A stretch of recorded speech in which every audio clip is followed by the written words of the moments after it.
একটি দেশের ইতিহাস, ঐতিহ্য, সভ্যতা, শিক্ষা ও সংস্কৃতি এবং সামাজিক ও রাজনৈতিক কর্মকাণ্ডের অতীত জানা যায় আর্কাইভস ও গ্রন্থাগার অধিদপ্তর থেকে।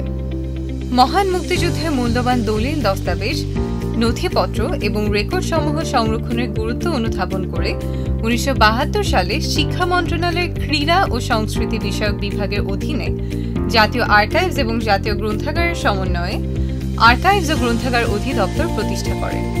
1974 সালে তৎকালীন সরকার 32 বিচারপতি সৈয়দ মাহবুব মোর্শেদ সরণি আগারগাঁওয়ে 4 একর জমি বরাদ্দ পাওয়ার পর বাংলাদেশের প্রখ্যাত স্থপতি খন্দকার মাজহারুল ইসলামের দৃষ্টিনন্দন স্থাপত্য নকশায় 1978 সালে গ্রন্থাগার ভবনের নির্মাণ শুরু হয়।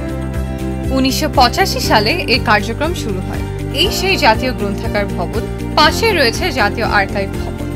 এই ভবনের ভিত্তিপ্রস্তর 2001 সালে স্থাপিত হওয়ার পর 2006 সাল থেকে কার্যক্রম শুরু হয়। এই ভবনে সংরক্ষিত থাকে সরকারি, বেসরকারি, স্বায়ত্তশাসিত সংস্থার গুরুত্বপূর্ণ ডকুমেন্ট সমূহ। 2008 সাল থেকে international council on archives (ICA) এর উদ্যোগে 9 জুন আর্কাইভস দিবস উদযাপন করা হয়। এছাড়া 2018 সাল থেকে জুন মাসের প্রথম সপ্তাহ আন্তর্জাতিক আর্কাইভ সপ্তাহ হিসেবে ঘোষণা করা হয়। ফলে বাংলাদেশ জাতীয় আর্কাইভস কর্তৃক আন্তর্জাতিক আর্কাইভ সপ্তাহ উদযাপিত হয়। চলুন আমরা দৃষ্টিনন্দন স্থাপত্য নকশায় ছায়া ঢাকা গাছগাছালি ঘেরা সুন্দর এই ভবনের অভ্যন্তরে প্রবেশ করি। প্রবেশ পথেই দেখা মিলবে সুবিশাল করিডোর। প্রথমে রিসেপশনে এন্ট্রি করে ভবনে প্রবেশ করতে হয়। করিডোরে প্রদর্শিত রয়েছে বাছাইকৃত ঐতিহাসিক নথি, রয়েছে স্থিরচিত্র প্রদর্শনী। সিঁড়ি দিয়ে উঠলে বাম দিকে প্রদর্শনী গ্যালারি, যা সবার জন্য উন্মুক্ত। প্রদর্শিত রয়েছে পুরাতন মূল্যবান ঐতিহাসিক নথিপত্র, বাংলাদেশ জাতীয় আর্কাইভস আইন অনুযায়ী বাংলাদেশে সৃষ্ট সকল আর্কাইভ সামগ্রীর আইনগত হেফাজতকারী এবং সরকারের কেন্দ্রীয় সংরক্ষণাগার হল জাতীয় আর্কাইভস। আইন অনুযায়ী সকল মন্ত্রণালয়, বিভাগ, সংস্থা ইত্যাদি তাদের 25 বছরের পুরাতন গুরুত্বপূর্ণ নথিপত্র, রাষ্ট্রীয় চুক্তি, কমিশন রিপোর্ট ইত্যাদি বাধ্যতামূলকভাবে জাতীয় আর্কাইভসে হস্তান্তর করতে হবে। জাতীয় আর্কাইভসে বর্তমানে 5 কোটি পৃষ্ঠার অধিক নথিপত্র সংরক্ষিত আছে। এই সকল নথিপত্র বিশেষভাবে যত্ন সহকারে সংগ্রহ করা হয়। নথিপত্র দলিল, দস্তাবেজ কাজের ধরন অনুযায়ী প্রথমে অ্যালফাবেটিক্যালি এবং পরে ক্রোনোলজিক্যালি সাজানো হয়। প্রয়োজনীয় অংশটুকু খুঁজে পাওয়ার জন্য রয়েছে ক্যাটালগ, যা বর্তমানে 95টি রয়েছে।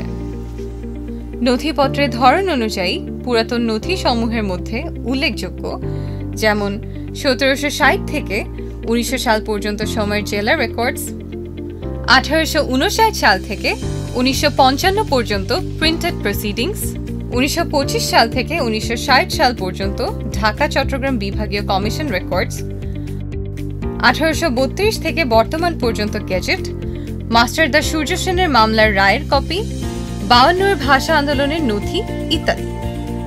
এছাড়া রয়েছে 1966 সাল থেকে বিভিন্ন পত্রিকার গুরুত্বপূর্ণ প্রেস ক্লিপিংস। বর্তমানে সকল কাজ ম্যানুয়াল পদ্ধতিতে হলেও ভবিষ্যতে আর্কাইভস হবে ডিজিটাল আর্কাইভস। জাতীয় আর্কাইভসে রয়েছে বিভিন্ন সেবা সমূহ, যেমন গবেষণা সেবা, যেখানে সংরক্ষিত নথিপত্র, পত্রপত্রিকা, ম্যাপ, ম্যাগাজিন ইত্যাদি গবেষকের চাহিদা অনুযায়ী সেবা প্রদান করা হয়। আরও রয়েছে রেফারেন্স সেবা, ফটোকপি সেবা, পরামর্শ সেবা ইত্যাদি। এই সকল সেবা পেতে হলে প্রথমে সদস্য হতে হবে, যা অতি সহজেই ফর্ম ফিল আপ ও নির্ধারিত ফি জমা দিয়ে হতে পারে। এই ভবনে রয়েছে শীততাপ নিয়ন্ত্রিত 282 আসনের অত্যাধুনিক অডিটোরিয়াম।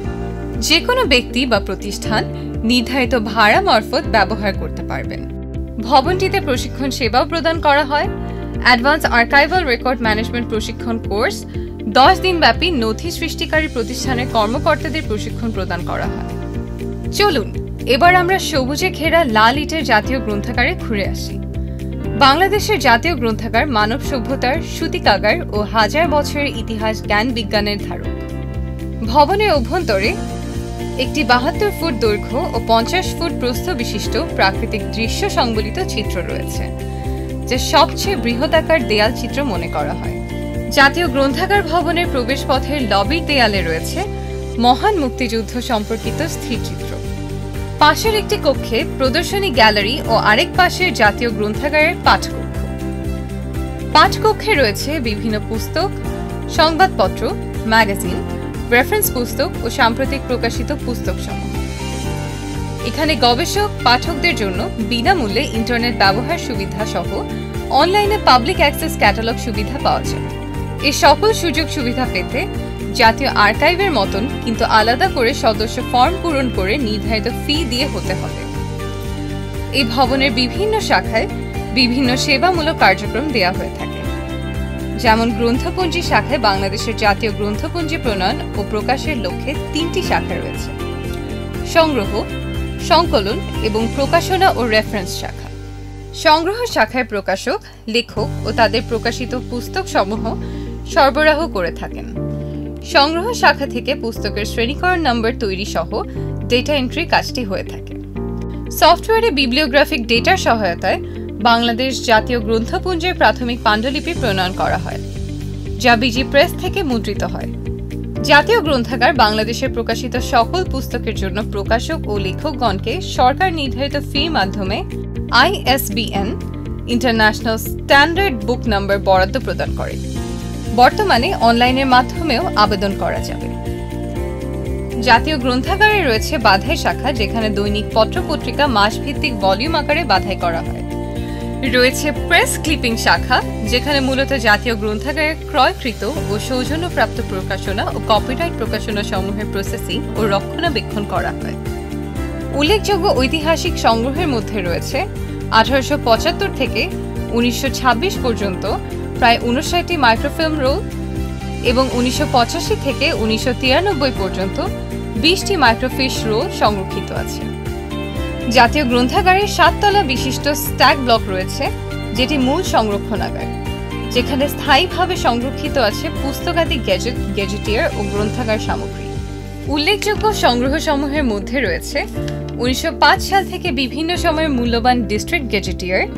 তাছাড়াও শত বছরের পুরাতন বইয়ের মধ্যে রয়েছে 1264তে প্রকাশিত শ্রী টেকচাঁদ ঠাকুরের আলালের ঘরের দুলাল, 1277 প্রকাশিত রামকৃষ্ণচন্দ্র মুখোপাধ্যায়ের রাজবালা, 1954 সালের আশুতোষ ভট্টাচার্যের মনসা মঙ্গল, ইউসুফ জুলেখা, 1752 সালে হাতে লেখা ও নকশা করা পবিত্র কুরআন শরীফ। 1958 সাল হতে এখন পর্যন্ত দৈনিক, সাপ্তাহিক, মাসিক যেমন বিচিত্রা, বেগম ছাড়াও আরও অনেক সংগ্রহ। 1876 সালে প্রকাশিত দি ইংলিশম্যান এবং আরও দেশি বিদেশি জার্নাল সংরক্ষিত আছে। তাছাড়াও ভাষাভিত্তিক সংগ্রহ রয়েছে, যেমন আরবি, ফার্সি, উর্দু, জাপানি, চীনা, কোরিয়ান ভাষায় প্রকাশিত বই, জার্নাল ইত্যাদি। জাতীয় গ্রন্থাগারে বিদেশি ভাষা ছাড়াও বেশ পুরাতন কিছু বিশেষ সংগ্রহ রয়েছে, যেমন হালিমা খাতুন, গোলাম মোস্তফা, টাঙ্গাইলের ধনবাড়ি নবাবের গ্রন্থাগার সংগ্রহ ছাড়াও ডক্টর মোহাম্মদ শহীদুল্লাহর ব্যক্তিগত সংগ্রহ রয়েছে। 1892 থেকে 2013 পর্যন্ত বিভিন্ন পুরাতন ম্যাপ সংগ্রহীত রয়েছে, যার মধ্যে বিখ্যাত ঐতিহাসিক জেমস রেনেলের পলাশি ম্যাপ সংগ্রহীত রয়েছে। জাতীয় আর্কাইভস ও গ্রন্থাগার ভবনের কর্মকর্তা ও কর্মচারীদের শিশুদের জন্য রয়েছে চমৎকার শিশু দিবা যত্নকেন্দ্র।